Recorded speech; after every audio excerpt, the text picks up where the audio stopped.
It's time for a new adventure.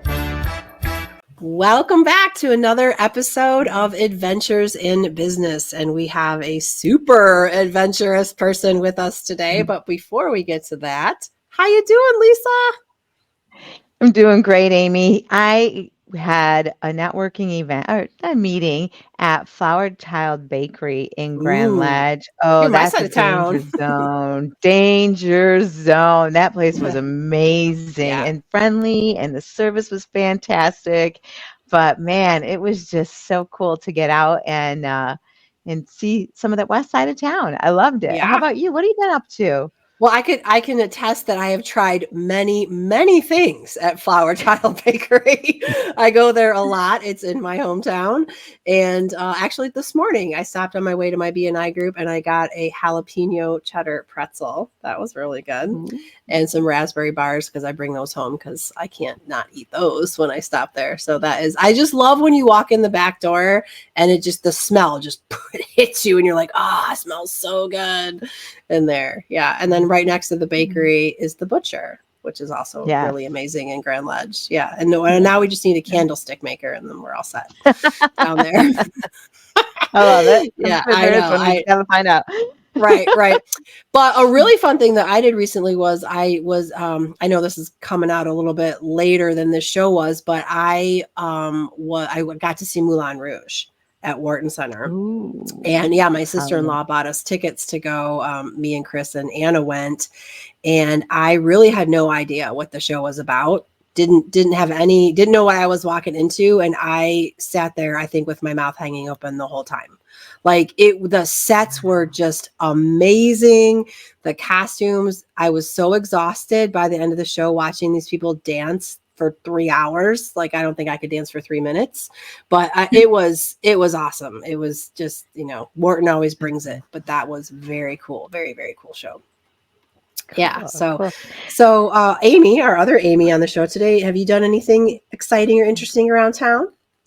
Oh, yeah. I'm always getting out and about with my book, 100 Things to Do in Lansing Before You Die. And I recently went to Williamston, and they have Tavern 109, and they have one of my favorite pizzas there, which is a pear and gorgonzola thin crust pizza. It is so good. So I've been out there, and I also on Saturday, last week I went to the Other Side Paranormal Museum. It's called the Other Side Paranormal and Mortuary Science Museum.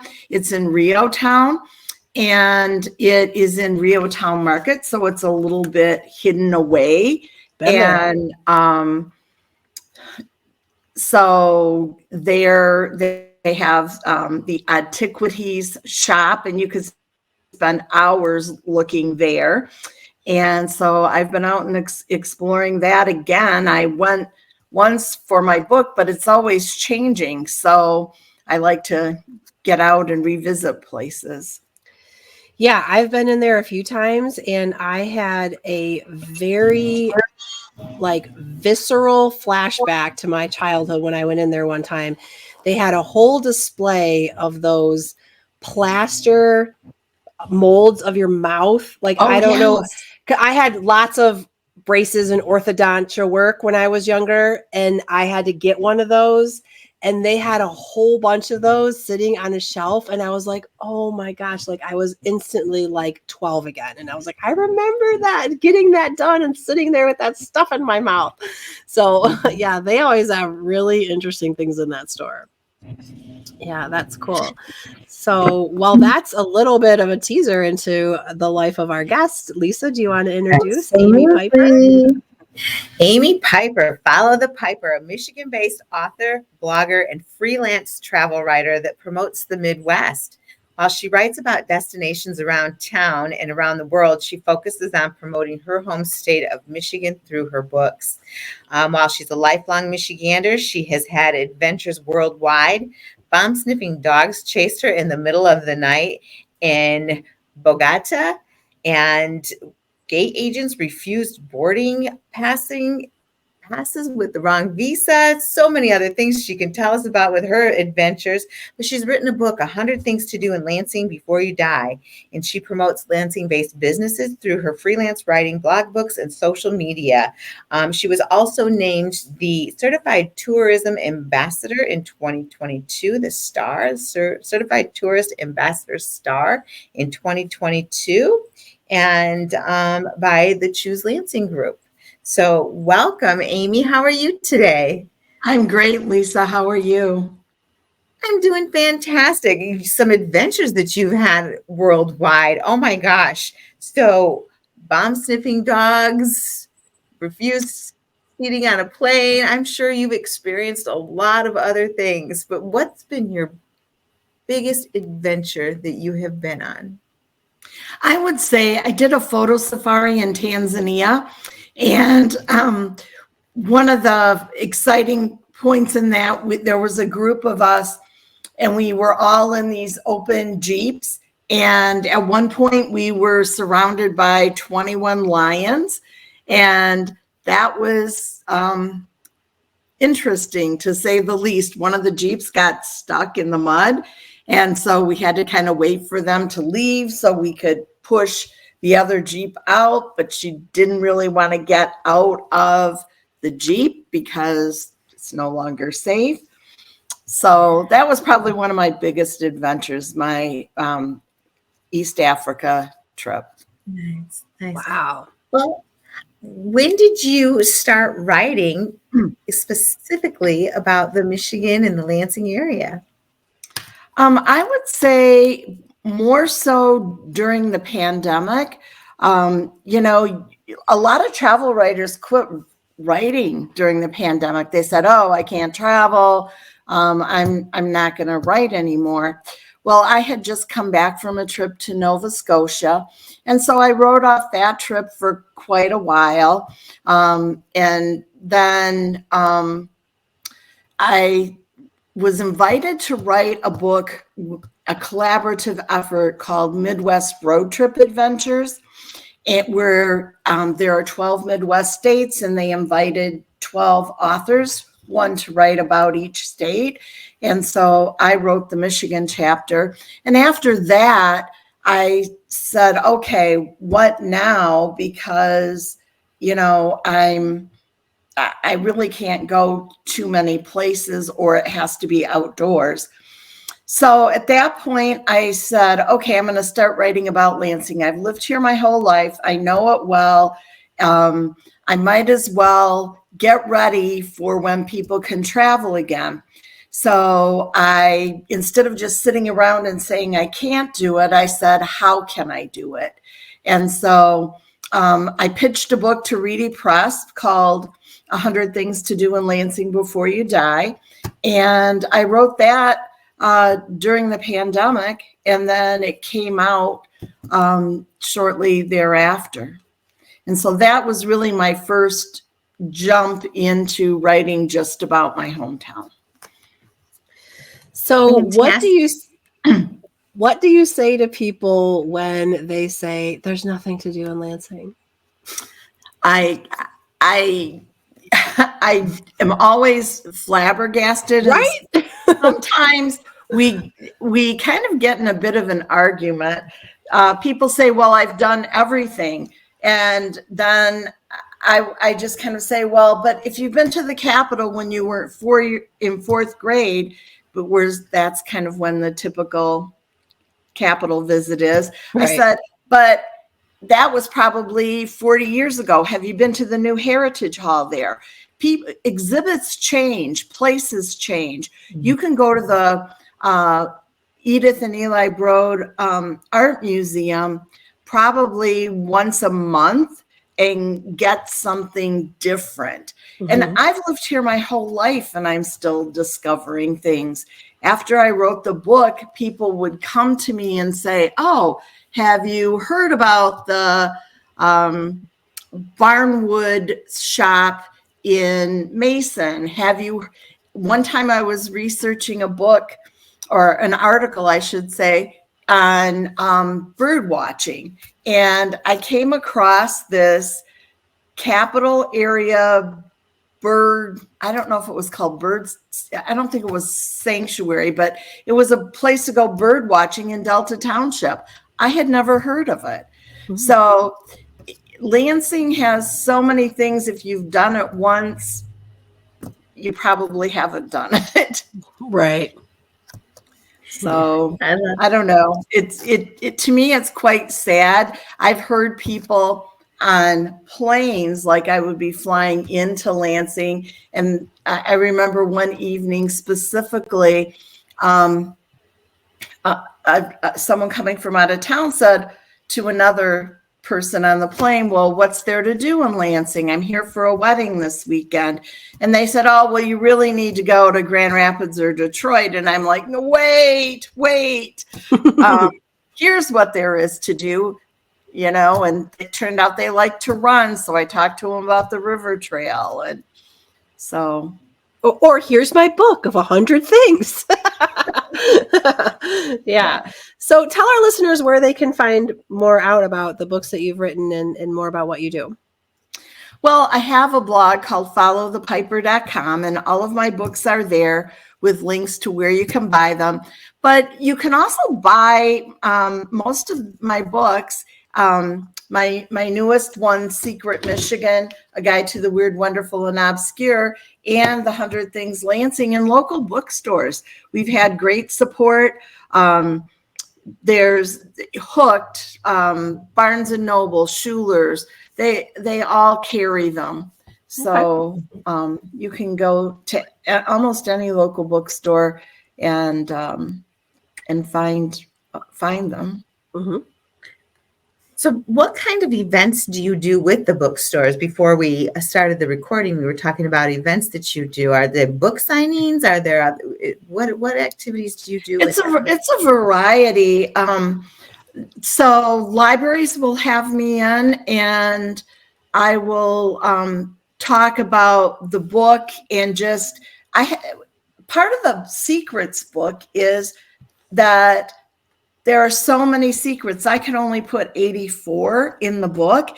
And I got so into it, I've been continuing, even now that it's published, going to places and exploring and trying to find interesting things. So,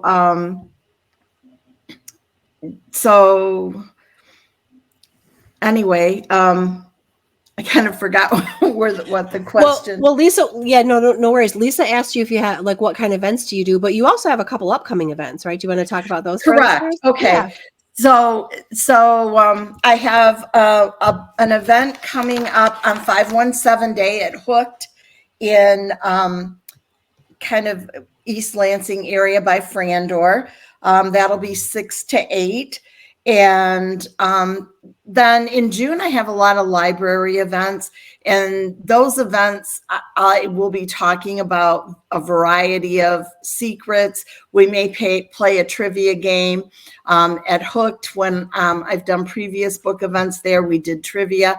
And sometimes I just do a meet and greet where people come and see me and tell me where I should go, what I should explore next. Mm-hmm. And I get a lot of really good ideas from people, because if they're there to buy the book, they're usually interested in travel or at least day trips. And so they give me a lot of great ideas. Yeah.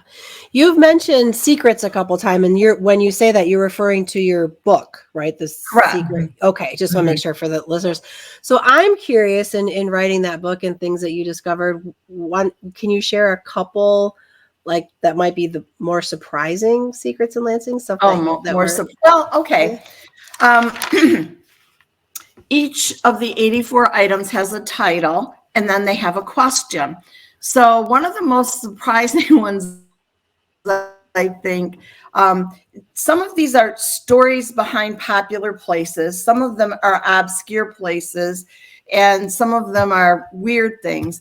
So a popular place, the question was, who is the only president that was also a king? And I've asked dozens of people this question, and only 2 people could answer it that I've come across. And so the story is that Gerald R. Ford was born in Omaha, Nebraska. And when he was a few weeks old, his parents divorced and his mother brought him to Grand Rapids. When he was 3, she married a man named Gerald R. Ford. And so at that point, his stepfather never adopted him. So his legal name was Leslie King Jr. Okay. And so when his paternal grandparents passed away and he was either in Yale Law School or graduated Yale Law School, he legally changed his name to the name that they called him for most of his life. And that was Gerald R. Ford. So wow. Story. People don't know the backstory. And then, you know, the book will have color pictures. It'll tell you things like he's the only president that has his library in one city and his museum in another. And so it's just interesting facts, backstories behind popular places, and then other things that are less common. Okay. What's a hidden gem in Lansing? Oh, in Lansing? Oh, one of the hidden gems that I love is at the John Dye water conditioning plant for the Board of Water and Light. They have these WPA murals. There are 3 murals, one by Pollock, two by Cassatt, or I'm not pronouncing that right, Cassis. And these 3 murals are in the Board of Water and Light building, but that building is no longer a public building. So when it was a public building, you could go in there and pay your water bill. But now it's closed to the public, but the art is still there. And if you go online and make a request, you can make an appointment to go in and see the murals. And they have a fountain in there, and even they have a portico on the outside that's just a beautiful fresco type of thing. So that's hidden away. If you participated years ago in the Be a Tourist in Your Own Town, they used to have it open for that. But it's pretty obscure and hidden away, and you need to make a special effort to get in there. Wow. Oh, cool. Are you able to take photos when you go in and when you take a look at it, or do they? Yes. I have some photos in my book. Well, the publisher only put 1, but yes, there's no problem taking photos. They'll take you on a tour of the back area. So it's very interesting, and it's unfortunate that it's not easier to get into. Yeah. Wow. That's cool. I can't wait. So is your book out yet, or is coming out? Yes, it came out April 1st. Okay. So it's out. This is what it looks like. Secret Michigan, A Guide to the Weird, Wonderful, and Obscure. Nice. And in the inside, you'll see these call out boxes that have pro tips, how much it costs to get in, where it is, that type of thing. Okay. Excellent. Very good. So what do you enjoy the most about your writing? I really enjoy discovering new things because I have a Ph.D. in instructional design, so I'm kind of interested in lifelong learning, and also kind of always having something in my back pocket for those people who think they've done it all. I can usually find something they haven't done if they're honest. So I think discovering, like I thought being in Michigan my whole life that I kind of was really well versed, and I had no idea that there was an alligator sanctuary outside of Battle Creek. And I had no idea that Sojourner Truth was buried in the same cemetery in Battle Creek that my great-grandfather was. There's a huge monument to Sojourner Truth in Battle Creek. And so that it was super interesting. The man who wrote the hymn, The Old Rugged Cross, wrote that hymn in Michigan, near Albion. And there's a museum to him in Reed City. So it's just these, I just love discovering all that and then sharing it either on social media or on my blog or in a book. Yeah. So have you visited all these places that you put in the book before you wrote about them, or was it just research? Well, I've been to all of them now. First, some of them, I knew. Some of them I Googled. Some of them, for example, my daughter would tell her friends, my mom's researching this book. And then her friend would say, oh, have you been to the alligator sanctuary? And she'd be like, no. And then that next weekend we would go. I took tours trying to get the behind the scenes stories of places. Some places, like I went to, like, for example, there's a secret garden at Bryce Family Vineyards in Traverse City. And I went there, and it has a beautiful lavender farm, but I was there in May and the lavenders weren't in bloom. Mm-hmm. So sometimes I was there, but not at exactly the right time. So, anyway, yeah, but you first kind of research and see if you can find something, but then sometimes you're out driving, and I was on my way to the Petroglyph State Park, where they have a giant stone with petroglyphs in it. But on the way there, I simply saw a sign that said the Octagon Barn, and I said to my daughter, "Turn here." And she's like, what? I'm like, we got to go look at this barn. And I hadn't heard of it before. And it turned out to be a beautifully restored barn that's shaped like an octagon. Yeah. That's in the southwest part of the state, isn't it? Like there are some in the southwest. Okay. There's a barn that is a winery. Yeah, I've been to that one. I'm talking about is on the east side of the state. It's almost in the Thumb area. That's okay. I'll get the book and I'll find out. I'll read the book. I'll read the book and I'll find out where it is. Yeah, that's so cool. Yeah. So what do you do with all these? People are coming to you. Have you seen this? Have you tried? The book's already published. Are you gathering more information for the second 100 things to do in the Lansing area before you die? Or are you just, or in Michigan, blogging about them? What are you doing with the new places that you're finding about? I'm putting a lot of it on social media. Trying to get people interested in that. I don't want to give away all the things that are in the secrets book. No.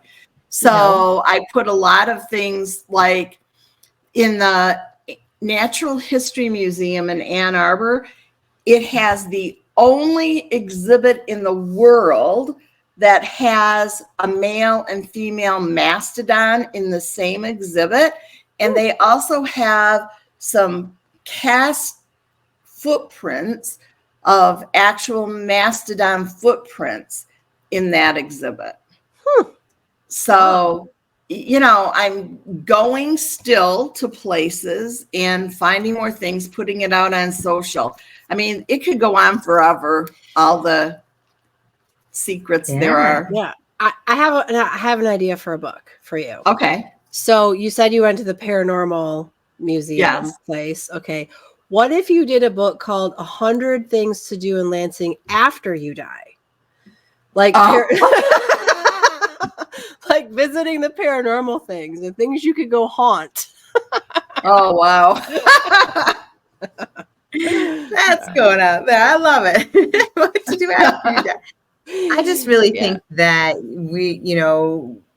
we showcase like the Lansing region, and yet I've been born and raised in Michigan, never left the great state. And like Amy said, people are, well, what do you do? What's there to do in Lansing? And we have found during our podcast, there are so many amazing people, places, things that are going on. In yours, I like that one step of uniqueness of just activities and things to see and things to experience. I think it just gives more leverage of, we are one of the greatest places to live. There's a lot to do here. We don't have to go to a neighboring town or out of state.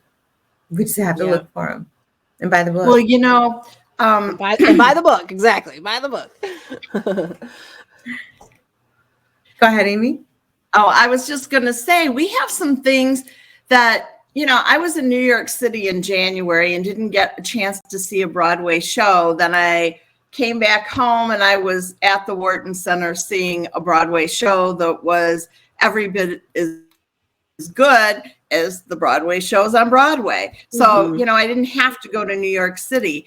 I was in LA for, I went to the Rose Bowl, and it was, I went to the Broad Art Museum that they have in Los Angeles that is by the same Broad Art people here that we have in East Lansing. And I've been going to do a comparison post between the two art museums. But it's interesting that we have some of these great big city things that we're just a much smaller town. So we have those conveniences of less traffic and all of that. Right. Well, and then we do have the Ovation concert hall coming into Lansing in 2025 downtown. So that'll bring in a lot of big time name musicians and things like that. So yeah. Well, I think people say this a lot too. Like Lansing's a big little town. I mean, it is the capital and it's a city, but I feel like everybody kind of knows each other, and it's got that kind of smaller town feel to it, which is why I live here. Yeah.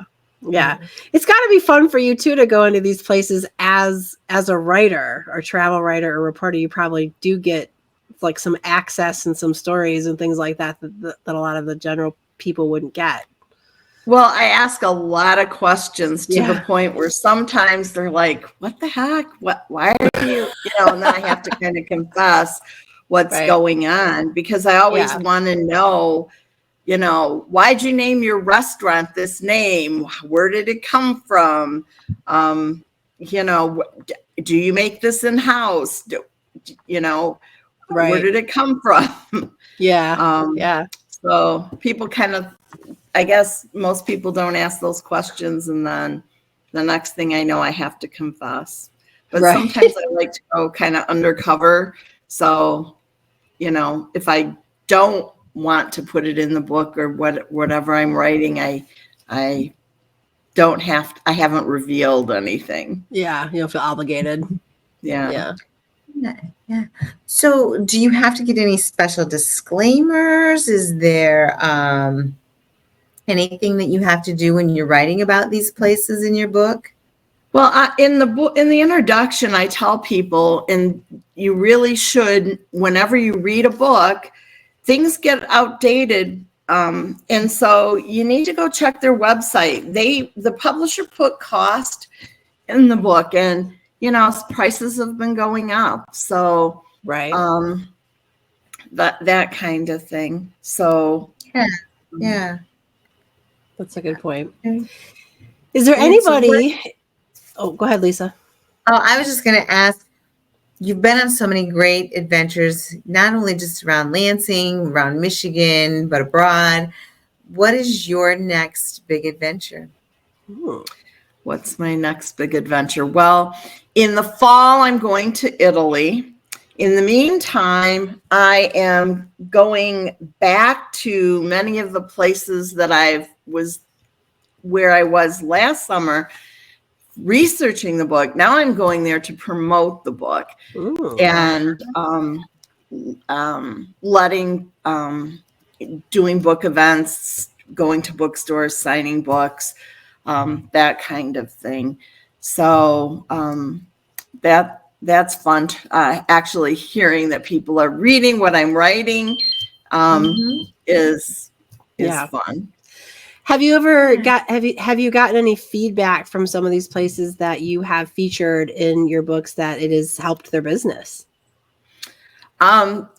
Yes, I had one. I wrote a piece in a blog travel website called Travel Awaits that was getting 6 million page views a month. They've been sold and things have changed, but I wrote a piece and included a chocolate shop, and they were also in my 100 Things Lansing book.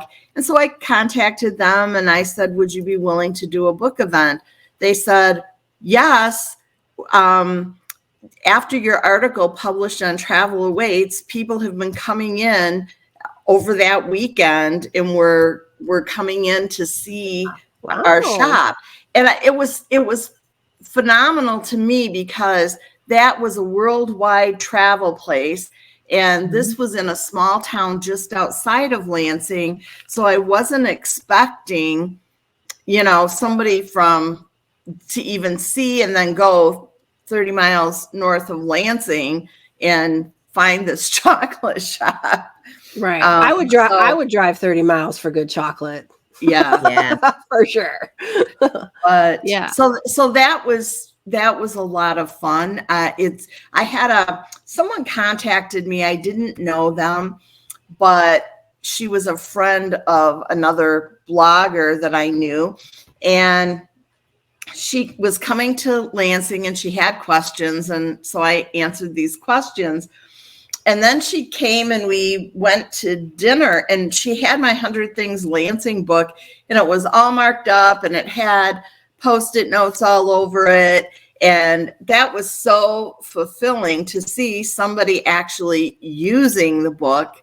And I bet it was just so much fun. That's great. And like you said, it's an adventure, I remember my son was telling me that they had gotten like I don't know if it was like a journal, and it was a date book, and it had all of these places to go and things to do on a date night. It didn't say specific, but try this. You could use that 100 places to see before you die as just that, a date book, where I want to go, with my husband to go check out all these different things and have a plan. Well, I love it. Yeah. I like that too. I've advised people to use that as a passport if you live locally, to actually date it, have the place, somebody initial it, and then write a memory. That particular book has white space in the margins and around. And some people have said if they went to a restaurant, they would put what they had from the menu and then what they thought about it. So then it becomes so much more than just a book. And you could also do that with the secret book, although there's less white space, to just kind of use it as a passport. Yeah. So. Well, I usually ask this question towards the end of every show, but you have been so many places and know so many people. Might be a hard question for you to answer, but we always say, is there somebody in the area that you really want to meet or be connected to that our listeners could help out with? Well, I would like to meet any local business owner that would fit into the area of an attraction that visitors would be wanting to go to, restaurants, museums, local shops that are particular, and contact me, invite me, and I'll come over and do an interview, do some social media and a blog post or something, to kind of let people know that you're there and what you do. And it sounds like if it was a business that might not think of themselves as an attraction, but they might have cool art, like you were saying, the Board of Water and Light, or something else that might be a reason for somebody to stop by or visit, that's always good Correct. too. Yeah. Correct.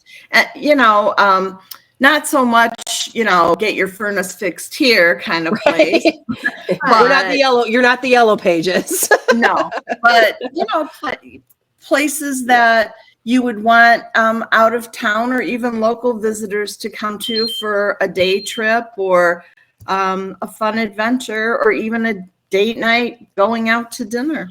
Yeah. Excellent. Nice. Very nice. Amy, it has been so fun having you on the show and learning about these great places. I can't wait to pick up a copy of the book. Ever since you mentioned it, I need to get in and pick up my own copy. But what a pleasure to have you here and to hear about some of your adventures and just your passion for the area. I think Amy and I can both resonate with the passion for the area. Yes. Speaking our language. Absolutely. Yeah. What better way to highlight the Lansing area than these books? That's a treasure.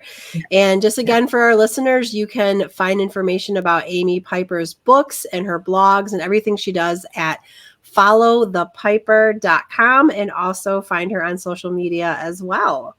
So thank you. And besides being, she's not just a writer. I mean, she is an entertaining writer. Her writing is very fun to read, and you will love it, especially if you like our area and want to explore more.